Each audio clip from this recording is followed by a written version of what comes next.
İlham Əliyev Davos'ta olduğu müddətdə bir çox şirkət rəhbərləri ilə görüşlər keçiribdi və Euronews kanalına müsahibə veribdi. Euronews kanalının Macaristana bağlı olması da burada diqqət çəkir.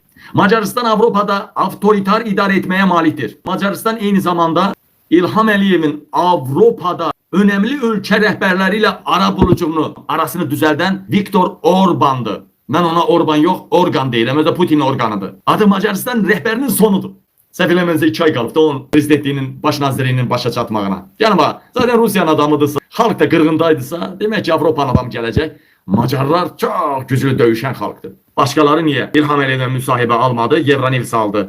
Bildi ki, məsələn, Bild və yaxud bir başqa Alman ya Fransız Le Monde müsahibə alsa İlhamın pişiyini ağaca dırmaşdıracaq. Ona görə hazırlıqlı arkadaşı, kankası Viktor Orban'ın təlimat üzərinə verilən suallar və cavablar hazırlıqlı İlham Əliyev Euronews kanalına müsahibə verib. Macaristan Avropada avtoritar idarə etməyə malik ölkələrdən biri hesab olunur. Bundan əlavə Euronews'in Azərbaycanda filialı da mövcuddur. Bu səbəbdən İlham Əliyev məhz Euronews kanalına müsahibə veribdi. Qorxusundan başqa kanala müsahibə verməyib. Lakin digər böyük və nüfuzlu beynəlxalq media qurumları İlham Əliyevdən müsahibə almaq istəməyiblər. Ümumiyyətcə İlham Əliyev müsahibə verməyib desəm yalan olar. Burada xüsusilə vurğulayırlar ki, dünyanın digər böyük nüfuzlu beynəlxalq mediaları İlham Əliyevdən müsahibə almaq istəməyiblər. Nasıl özünü tanıyan bu 56 illik diktatordan müsahibə almaq istəyər. Xoşuna gəlməsə öldürtmək ya məhkəmə açacaq. Xoşuna gəlməsə mümkün deyil. Xoşuna gəlsə də həmən jurnalist Avropada karyerası bitəcək.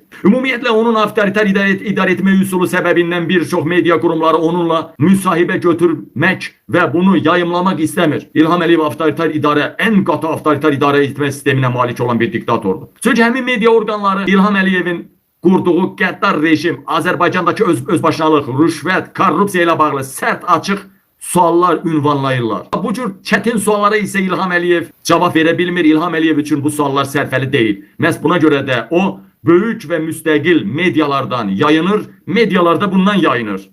Euronews kanalına isə müsahibəsində əvvəlcədən hazırlanmış, ödənişli və razılaşdırılmış suallar əsasında təşkil olunmuşdu bu müsahibə. Bu formada müsahibə baş tutur və ictimaiyyətə təqdim edilir.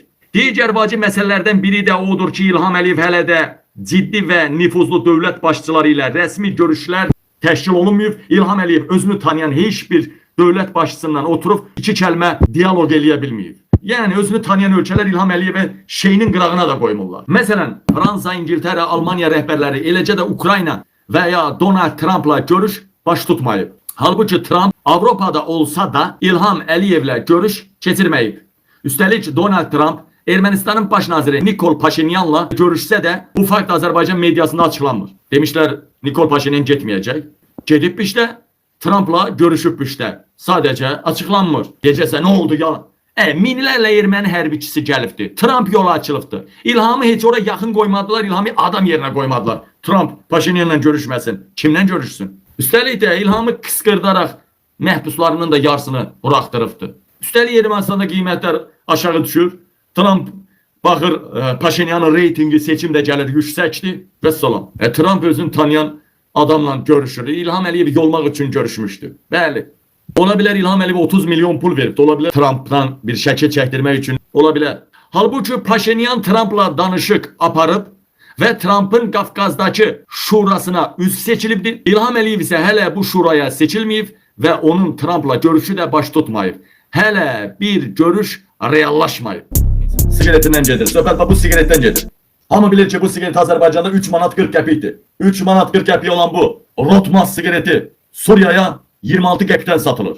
Bunu mən demirəm. İsrail dəstəkli PKK yap hakimiyyətinin öz saytları deyir. Ala bax, deyir ay xalq, sən mən İlham Əliyev deyir ki, mən bu daşıyacağıma dalmıram sizi. Ala baxın, mən paylaşmamışam, hökumətin öz kanalı paylaşırdı. Buyurun.